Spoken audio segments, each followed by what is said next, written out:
অশ্বত্থামার অভিশাপ মহাভারতের এক চিরন্তন বেদনার কাহিনী। মহাভারতের অসংখ্য চরিত্রের ভিড়ে এমন এক নাম আছে যার সাথে জড়িয়ে আছে অমরত্ব, কিন্তু আশীর্বাদ নয়, অভিশাপ। সে হলো অশ্বত্থামা। অশ্বত্থামা ছিলেন রাজগুরু দ্রোণাচার্যের পুত্র। জন্মের সময়ই তার কপালে ছিল এক দীপ্তিমান মণি, যা তাকে দিত অদ্ভুত শক্তি, ক্ষুধা, তৃষ্ণা, এমনকি রোগ থেকেও রক্ষা করত। কিন্তু এই শক্তির সাথে সাথে জন্ম নিয়েছিল এক ভয়ঙ্কর ভাগ্য। কুরুক্ষেত্র যুদ্ধ যখন শেষের পথে পাণ্ডবদের কৌশলে নিহত হন দ্রোণাচার্য। এই অন্যায় মৃত্যুর প্রতিশোধ নিতে অশ্বত্থামা এক ভয়ঙ্কর সিদ্ধান্ত নেন। গভীর রাতে যখন পাণ্ডবদের শিবিরে সবাই ঘুমিয়ে, তিনি চুপিসারে প্রবেশ করে দ্রৌপদীর 5 পুত্রকে হত্যা করেন।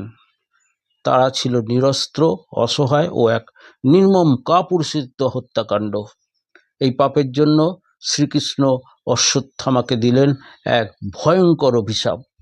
তার কপালের সেই মণি ছিনিয়ে নেওয়া হলো। তাকে বলা হলো, তুমি অমর থাকবে, কিন্তু শান্তি পাবে না। সে চিরকাল পৃথিবীতে ঘুরে বেড়াবে, তার শরীর থেকে নিরন্তর রক্ত ঝরবে, কেউ তার পাশে থাকবে না, আর সে কখনো মুক্তি পাবে না এই যন্ত্রণা থেকে। অশ্বত্থামা আজও নাকি বেঁচে আছে। লোককথায় শোনা যায় সে বনে জঙ্গলে নির্জন স্থানে ঘুরে বেড়ায়। তার কপালে আজও সেই ক্ষত, তার হৃদয়ে আজও সেই অপরাধ বোধ। এই কাহিনী আমাদের শেখায়, ক্রোধ যখন নিয়ন্ত্রণ হারায়, তখন মানুষ নিজের ধ্বংস ডেকে আনে। প্রতিশোধ কখনো শান্তি দেয় না, বরং জন্ম দেয় আজীবনের যন্ত্রণা। অশ্বত্থামা অমর হয়েও সবচেয়ে দুর্ভাগা।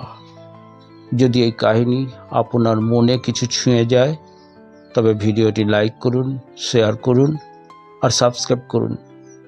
হেমকথা যেখানে গল্প নয়, প্রতিটি কাহিনী লুকিয়ে রাখে জীবনের গভীর সত্য।